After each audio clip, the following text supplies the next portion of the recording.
The mighty but broken warrior Naaman was a mighty warrior commander of the Syrian army. Feared by enemies, honored by kings. But under the armor, leprosy. A disease with no cure. His victories were loud, but his suffering silent. Pride covered pain. But God had a plan. Not through war but through obedience. Will a man of valor humble himself before the true healer?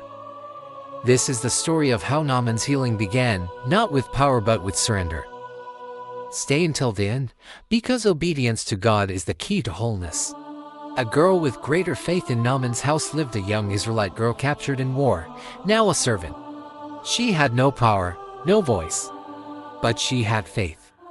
She told Naaman's wife, "There is a prophet in Israel, he can heal him." Simple words. Quiet voice. Yet through this girl, God's message began to flow into a proud pagan home. Sometimes, the greatest faith comes from the least expected voices. And sometimes, God uses the lowly to reach the high. Naaman heard. Could this be his answer? The king's letter and gold. Naaman rushed to his king. With royal backing and treasure in hand, he left for Israel carrying silver, gold, and garments, thinking healing could be bought. The Syrian king wrote to Israel's king, "I send my servant, heal him." But Israel's king panicked. "Am I God?" he cried. Pride collided with panic. But one man remained calm, Elisha, the prophet of God. Naaman would soon realize, no riches, no rank, no power, only obedience brings the miracle. Elisha says no to royalty. Elisha didn't come out to meet Naaman. No welcome. No honor. Just a message, go wash in the Jordan 7 times. Naaman was furious. No ceremony. No waving hands. No dramatic healing. Just water. Dirty water at that. Pride burned within him. "Aren't the rivers of Damascus better?" he shouted. But God's healing requires humility. Elisha wasn't disrespectful, he was redirecting. Healing wouldn't come from Elisha, it would come from God. And that meant surrender. The crisis of pride. Naaman stormed away, enraged. The mighty commander humiliated by a muddy river. He had imagined a miracle on his terms. But healing doesn't work that way. God doesn't adjust to our pride, we bend to his will. One of his servants ran to him. "If he had asked for something hard, wouldn't you have done it?" Simple obedience, not heroism, was required. That moment was the true battle. Would Naaman obey? The humble turning point. Naaman stopped. He looked at the Jordan.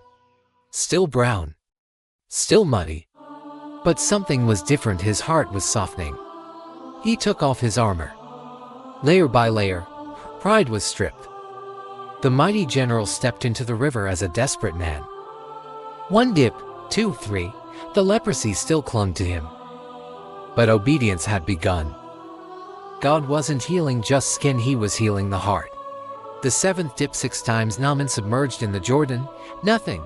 But on the 7th dip everything changed. As he rose, his skin was clean, smooth like a child's.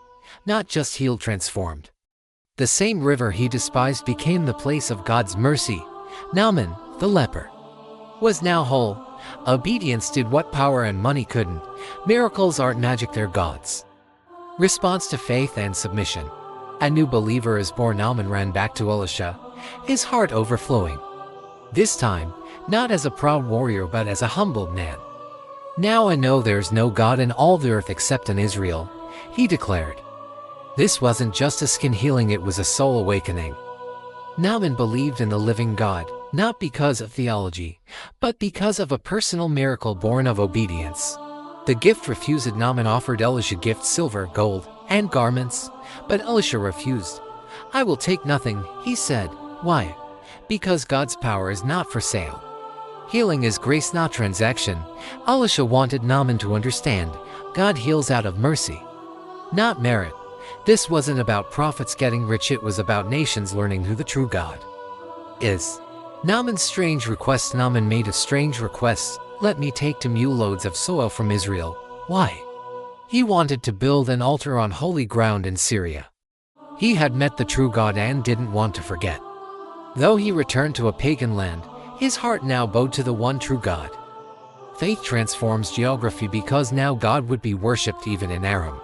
A plea for mercy. Naaman was still under a pagan king.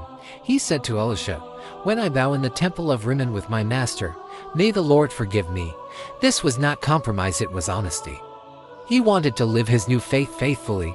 Elisha responded, "Go in peace. God knows hearts and he walks with the sincere, even in dark places." Gehazi's greedy Elisha's servant, Gehazi, couldn't accept the refusal of riches. He chased Naaman, lied, and took silver and garments, secret sin born of greed. He thought no one saw. But Elisha, by the Spirit of God, knew. "Was not my spirit with you?" he asked. Gehazi had tried to profit off grace and the consequence would be severe. Judgment and warning. Elisha pronounced judgment. "Naaman's leprosy will cling to you and your descendants." Gehazi's skin turned white with disease. Naaman was healed through obedience. Gehazi was cursed through deceit. A sobering truth. We must never twist God's mercy into personal gain. Holiness is not a business. Miracles are sacred. The God of all nations. Naaman's story became a testimony that reached beyond Israel. A Gentile warrior, healed and transformed. Jesus himself would later say, "There were many lepers in Israel, but only Naaman was healed." Why? Because God honors faith and obedience, not ethnicity, not status. He is the God of all who believe. Final message: obedience heals the soul. Naaman's journey is one that hits home for so many of us. He came seeking healing, but what he walked away with was so much more: a transformed heart, renewed faith, and a powerful testimony to share. Isn't that just incredible? His pride had to take a back seat for his healing to truly kick in. It makes you think, right? How many of us want those miraculous changes in our lives, but only on our own terms? Naaman's story is a classic reminder that true healing often requires us to humble ourselves. It's not just about the physical healing, it's about that deeper, spiritual transformation. When we look at Naaman, we see a man who was powerful and respected, but also deeply troubled by his condition. He had to confront his pride and be willing to listen to what seemed like an absurd solution, dipping in muddy waters. Can you imagine? How many times do we resist what we know we need to do because it feels too uncomfortable or downright silly? We might think, "Why should I have to do that?" But here's the kicker. Naaman's obedience was the key that unlocked his healing. It's like when we're faced with challenges in life, and the solution feels a bit too messy or complicated. Let's be real, sometimes obeying God feels like taking a leap into the unknown. Maybe it's a career change, mending a broken relationship, or even just stepping out of our comfort zone to help someone in need. It can feel daunting. But just like Naaman, we have to ask ourselves, are we willing to take that plunge? Are we ready to dip into those muddy waters, even when it feels scary? In the end, Naaman didn't just find physical healing. He found a new way of living, a new perspective, and a new faith that changed everything for him. So, what about you? Will you obey when God nudges you to go, even if it means stepping into uncertainty? Remember, sometimes it's in those messy, muddy moments that we discover the most profound healing for our souls. Let's embrace the journey and trust that obedience really does heal.